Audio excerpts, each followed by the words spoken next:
Okay, we're live. I've been away for a while. Not really away, but I've been away from this channel for a while. Not because there's been no news, just because I've been busy elsewhere. There's a lot of panic from certain states of society about the Rwanda Bill passing, particularly in relationship to the court case not too long ago, which regarded, which found that Rwanda is not a safe place, and that the bill overrides the judgment of the Supreme Court. What that is completely and constitutionally normal. Okay? There is nothing constitutionally wrong with Parliament legislating against or contrary to what the Supreme Court, or any court for that matter, finds. The reason why Parliament can do this, and has done it and will do it, is because Parliament has absolute legislative supremacy. It is sovereign. It can make any law it likes, over any topic it likes, irregardless of jurisdiction, whether the law even makes sense, or even if the law is even morally repugnant. It doesn't matter. It can make any law it likes. And no other form of law can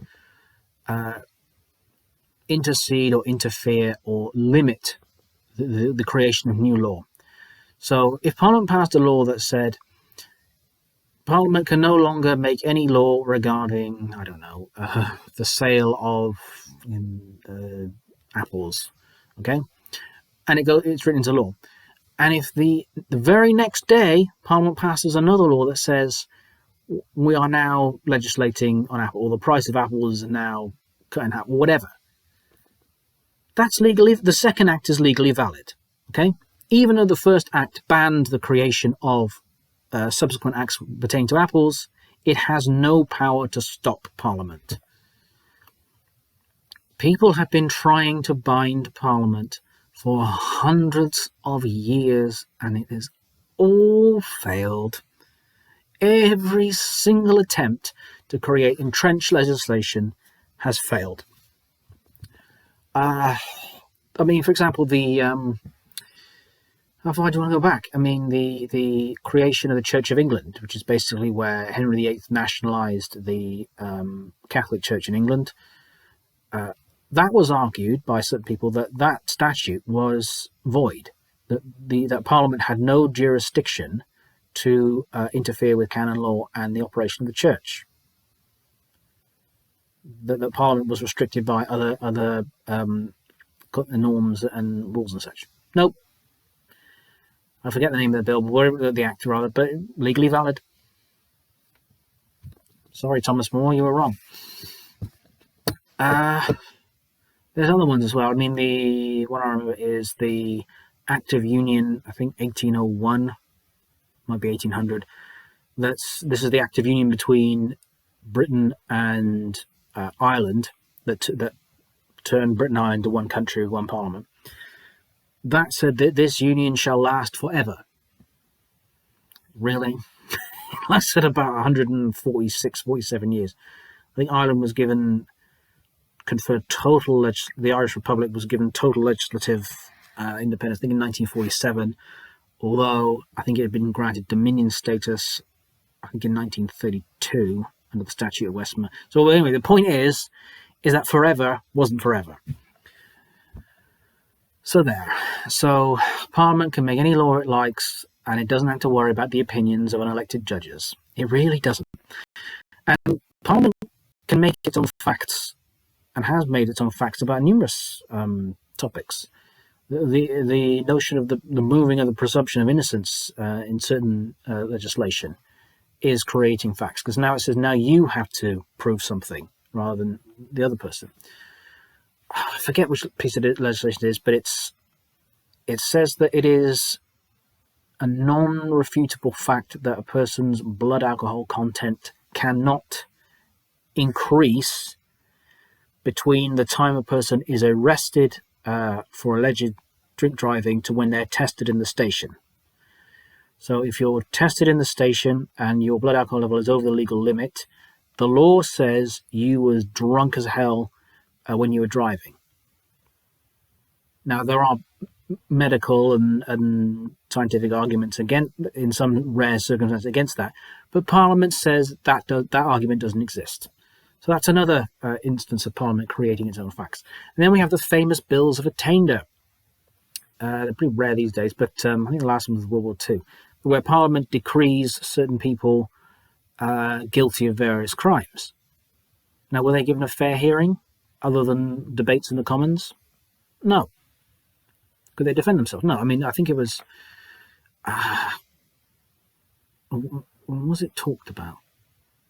Anyway, look it up. Bills of Attainder. I mean, it may have been... I'm not sure if it actually passed, but there was an idea to declare Goering and Goebbels as war criminals. Parliament was going to legislate and name them as war criminals as a fact, without them, going to needing the paperwork of a court case. But I'll have to check that. I think it may have been talked about, but it wasn't presented. But anyway, Bills of Attainder. So the Rwanda Act is constitutionally unremarkable. And I'm seeing people freaking out, thinking, it's the end of democracy. No, it's a normal piece of legislation.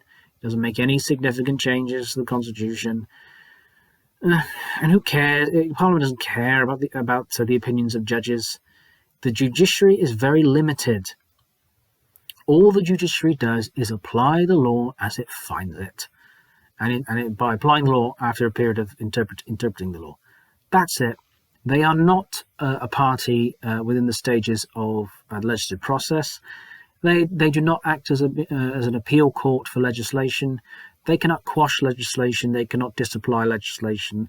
They cannot rewrite legislation. That's not their role. No honest judge, or even not even a judge, or even anybody who's been legally trained would ever put judges in that position. I mean, there's many cases where judges have actually refused to rule on certain topics, because they said this is a parliamentary matter. I think it was something to do with abortion. I think the judges were put into, and they said, no, we're not talking it. This is a parliamentary matter. This is too big for us. This is a, what was it? I'll have to look it up. Damn, I used to know this. But you see what I mean? Parliament just said, no, this is not for us. This is too big. This should be taken back to write to your MP. Don't write to us, because that puts judges in an appalling. If judges have the ability to change the law, that puts them into an arena which they don't want to be in.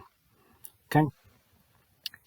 In certain other countries, there are instances where courts can strike down legislation, but it tends to be very limited. It's very controlled. And there's a lot of this nonsense going around that, it violates the Human Rights Act. So, the Human Rights Act has no power to defend itself from being violated by later legislation. The Blair government brought in a whole raft of appalling restrictions on the operation of the courts and curtailing people's freedoms with the anti-terror legislation. You all didn't care about that. A few you did, but you see what I mean? The Human Rights Act is like a bullet against a piece of paper.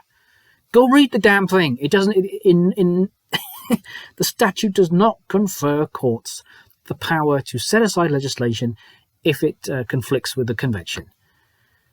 It says, all acts and all standing law is supposed to be interpreted so far as is possible in line with the convention, but it does not interfere with the clear meaning of the words.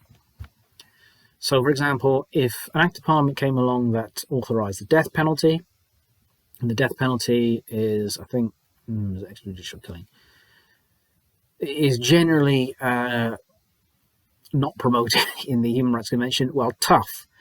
The new act of parliament supersedes the old act of parliament, and it's that simple.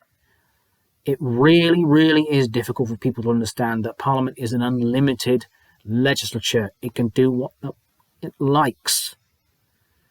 It can make a law that says day is night and night is day. Okay? A total absurdity, but it's legally valid.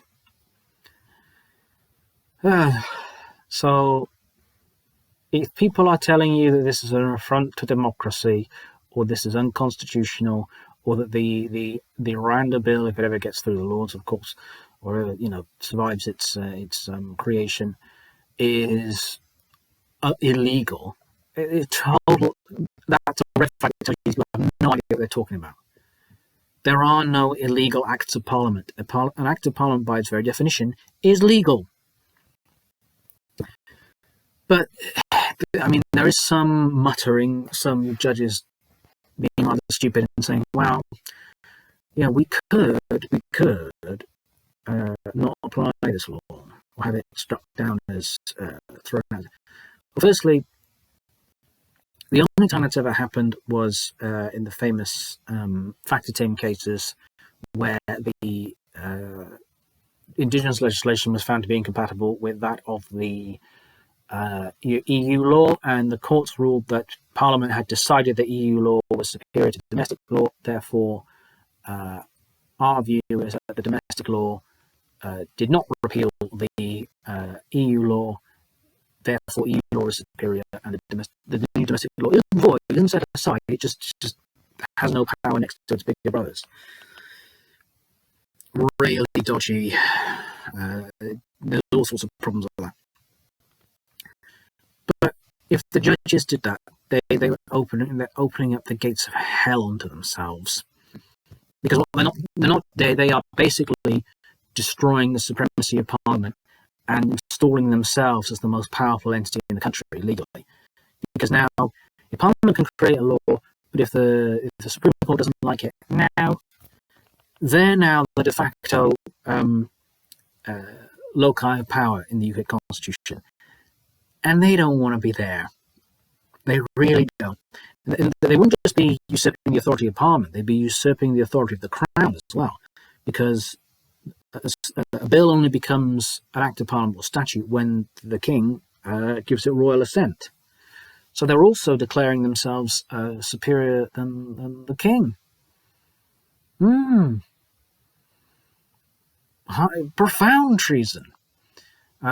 I think if they did that, they would have to resign, and the case itself will be regarded as void, not the act of Parliament, because they're grossly.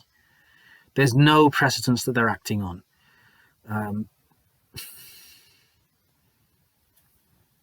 So there, it just shows you how desperate they are. But that's the sort of theoretical realms that we did at law school. I mean, what are the limits of parliamentary supremacy? The matter and form argument, and the social fact argument, and all these sorts of things. It's interesting, but Parliament remains absolutely sovereign. It's that simple. We could speculate on how Parliament stops being sovereign and becomes similar to an American system, whereby you have, well, not an American, a civil law system, where you have the ordinary law and constitutional law, and the legislature can only really play around with ordinary law, and constitutional law requires different procedures to amend or change.